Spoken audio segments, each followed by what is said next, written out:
Hello, what's up mga idol? Welcome ulit for another video. And for today's video, pag-usapan natin ng Tecno Spark 54G.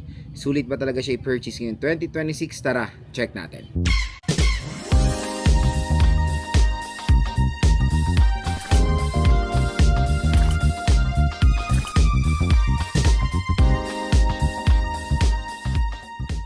So for today's video, pag-uusapan natin itong Tecno Spark 54G. So itong smartphone na to ay yun nga, hot na hot to at recently lang lumabas dito sa Philippines. Ito yung latest and greatest ngayon ni Tecno when it comes sa mga budget smartphones nila. And alam nyo naman ngayon, medyo nagsisitaasan po ang mga presyo ng smartphones today. Pero nandito pa rin sila Tecno, si Itel or si Infinix na nagpo-provide sa atin ng mga very affordable smartphone na pwede nilang ma-offer ngayon 2026. So ito, ang Tecno Spark 54G, gumawa siya ng ingay dahil unang-una sa design. Tingnan nyo naman ang design. Yung kanyang cutout ng camera module, mukha siyang iPhone 17 Pro Max, di ba? Yung ganyan, no? Yung ganyan na rectangular shape camera module na cutout, pero ito lang yung module niya talaga, di ba? Pero again mga idol, ito is for design lang. Even the placement of the LiDAR scanner ng 17 Pro Max, nilagyan din nila ng placement dito sa Tecno Camon 54G. So kung naghanap kayo ng isang smartphone na mukha talagang iPhone, especially in color orange neto, ito na po ang magandang i-recommend sa inyo. Pero in fairness, for the design is very very eye-catching. Even yung kanyang case, let's appreciate it. Tiyan mo, very siya, identical doon sa mismong smartphone or yung color niya, di ba? So pag nilagay niyo yan, di ba, pang permanent case na ang bibigay sa inyo ni Tecno. So ganun kaganda ang ino-offer sa inyo ni Tecno ngayon, kahit sa design pa lang or yung mga accessories, is very attention to details po ang Tecno smartphones. So yun, ang maganda pa dito, yung ergonomics niya, malaki battery niya, pero yung lightweight and slimness nandun naman. Ay So all goods na all goods tayo dito sa Tecno Spark 54G mga idol when it comes sa design. Mukha siyang iPhone 17 Pro Max na hinaluan ng base model na iPhone 17 color. Next, pag-usapan natin yung screen nito. Yung screen nito is 6.78 inches siya. It's IPS LCD display with the resolution of HD Plus 720p po. Ito, 120Hz screen refresh rate. And yung needs of brightness niya is nasa average level naman siya. So maganda rin naman yung needs of brightness na ma-offer nito for an entry-level smartphone. So sa screen size yun naman din yung mas piniprefer ngayon ng mga consumers na ganito kalaki, kasi usually ginagamit nila for gaming. Mas maganda yung space nyo while playing, di ba? Or sino ba naman ang ayaw din manood sa isang smartphone na merong malaking screen. Dito sa Tecno, tingnan nyo dito maganda sa kanya, naka punch hole din siya, so hindi siya notch display. Unahin nyo, pag in-unbox ito, akalain nyo naka-notch siya kasi yung cutout nung screen protector niya pang notch display, diba? So punch hole po to, which is all goods din naman siya mga idol. So all goods na all goods yung display niya. Pero for its price, medyo HD plus 720p nagiging new normal yan sa ganitong range ngayon At kumbaga, yun yung isang way nila to cost cut para maging affordable pa itong smartphone na to, since sobrang taas ng mga presyo ng smartphones today. Ang SRP kasi nito mga idol, hindi ko pa nasabi sa inyo. Ang SRP nito is 7,000 pesos for the 4GB 128 and 8,000 pesos for the 4GB 256. Very affordable na siya. Tapos pwede nyo pa makuha siya ng mas mura. Pag tinap mo yung video, may shopping button dito. Mas mura nyo makukuha tong Tecno Spark 54G. Usually around 6,000 pababa. Pwede nyo siya makuha dahil dito po sa ating video may na-offer po na special discount voucher. Exclusive lang po yan sa ating video, kaya dito lang kayo bibili netong Tecno Spark 54G. Ang maganda rin naman dito when it comes sa operating system niya, it is Android 16 right out of the box with iOS 16. Real talk, ang magiging lang ng mga consumers natin dito, magiging skeptical sila is yung processor. Yung processor kasi neto is MediaTek Helio G81. Okay, so yung G81 na yan, medyo overpriced for its price dito. Kasi usually ang G81, nakikita natin yung for price na 4,000, 5,000 pesos.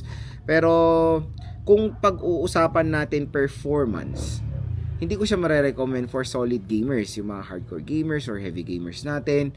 Pwede siya for casual gaming like Mobile Legends, COD or Honor of Kings, pwede siya sa mga ganyan. day-to-day tasks, casual things, navigating, pwede rin naman yung G81, hindi naman po siya mabagal sa mga ganyang scenario. So, pwede rin naman siyang gamitin for TikTok din mga idol. So, making contents, kaya rin naman yan kahit papaano ng G81. So, next yung kanyang camera. Yung camera niya, malinaw rin naman. Ayan, magpapakita tayo ng sample ngayon. Nandito tayo ngayon sa Valley Point, sa Baguio City. So, kung interested kayo pumunta sa Valley Point, bisita na kayo dito mga idol. Sa kanyang camera, ayan, ang maganda kasi dito yung AI capability ng kanyang camera. Malaking tulong pa yan after taking the photo. Mas pinaprocess niya pa na maigi yung mga photos natin. Even for the front facing camera rin naman, basta maganda yung tama ng lighting natin, maganda rin yung ma-offer niya na camera quality. Ayan. Malinaw din. Basta maganda rin yung tama ng ating lighting. Yung kanyang camera pala is 50 megapixel main. At ito yung pangalawang camera niya. Tinatawag natin diyang useless na camera kasi I think is an auxiliary lens or something yan. Pero hindi po yan legit na lenteng gumagana. So ito lang talaga 50 megapixel. And yung kanyang front facing camera is 8 megapixels. Speakers, okay naman yung speakers niya dahil dual steer speakers po. Si Tecno Spark 50 5G, 4G, ayan. Sa speaker sa baba at isang speaker dito sa taas. So, when it comes to quality ng sound, panigurado may enjoy nyo rin naman siya while using it sa laro or nanonood. Nakakapagbigay naman siya sa atin ng malakas na sound. Although wala siyang volume booster. Pero since dalawang speaker niya, malakas din naman yung mapoprovide niyang sound. And well-balanced din naman yung kanyang bass dahil well-balanced din yung paglagay ng speakers. Kasi I think doon sa isang, alam ko sa Infinix yun eh. Pareho nandito yung stereo niya. Kaya masakit siya sa tenga. 'Di ba? Ito, balance yung labas. Mas better yung sound quality na mapoprovide niya. Dito kayo ipapaldo sa smartphone na to. Ang laki ng battery nito, 7,000 mAh non-removable battery. Diba? Yan ang isang magiging selling point netong smartphone na to, yung kanyang large battery capacity. Biruin mo for a price na 6,000 to 7,000 pesos, meron ka ng smartphone na merong makunat na battery or monster battery. Again, yung ganyang battery capacity is napaka-importante sa karamihan ng mga consumers natin, lalo-lalo na gagamitin nila sa trabaho or sa business nila. Usually kasi yung mga ibang consumers natin babad yung smartphone, di ba? For example, pag motor taxi rider ka or delivery rider, babad na babad yung smartphone mo, gamit na gamit yan. Kailangan nila ng merong makunat na battery para pantawid sa kanilang araw-araw na trabaho. At ito na ang magandang i-recommend sa inyo dahil ang battery performance ito is superb. Pero the down part is the charging rate. So it's 18 watt fast charging rate siya. Yes, 18 watt is fast charging, pero kung tinerno mo naman dito sa 7,000 mAh battery capacity, medyo hindi siya magiging fast charging na tatawagin natin. Usually pag ganyan mga range, 7,000 for an 18 watt fast charging rate, siguro mga 2 hours 30 minutes to 3 hours bago siya ma-full charge mga idol. So pinaka-max lang na capacity niya for charging rate is 18 watts. Kaya salpakan nyo to ng 100 watts, 33 watts, hanggang 18 watts lang po ang kanyang i-charge. So, again all goods naman yung kanyang battery kasi baliktad doon sa Infinix Hot 70 naman. Yung Infinix Hot 70, mas smaller battery niya, 6,000 mAh battery capacity. Pero yung solid yung charging rate niya is 44 watts fast charging rate, diba? At yung last is yung kanyang IP rating. So, it is protected ng IP64, water and dust resistant. So, yun, okay na okay nga siya as a navigating tool sa mga consumers natin. Kasi yung IP64 is kumbaga, pwede mabasa, matalsikan ng tubig, accidental spillage, pero hindi po siya pwedeng masubmerge water dahil medyo mababa ang kanyang protection. So pwede siya gamitin as a navigating tool. Tapos for example umulan, ayan, may mga valid protection siya sa mga ganyang scenario. So yun mga idol, ang pinaka main question dito, Lord, sulit pa talaga ang Tecno Spark 50 4G? Lalo na loads, 4GB lang po ang RAM niya. Again sinabi ko na yan sa mga ibang video ko, yung 4GB of RAM ngayon, gawin na natin new normal sa mga smartphones today.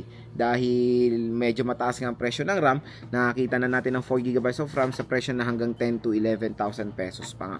So yun, kung interested kayo dito sa Tecno Spark 50 4G, yung link niya nandito sa ating video. Tap mo yung video.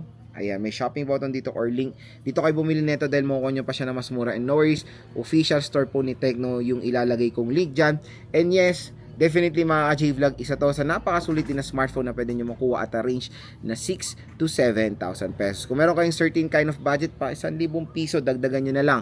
Meron na kayong 256 gigabytes of internal storage, mas better storage, double the storage, mas marami kayong malalagay dito sa device na to. Pwede rin naman siya panlaro, ML, Honor of King COD, AAA games, medyo mahihirapan po ang G81 na processor. So, yun mga idol, hopefully nakatulong ito sa inyo kung nagde-decide kayo bumili itong Tecno Spark 50 4G.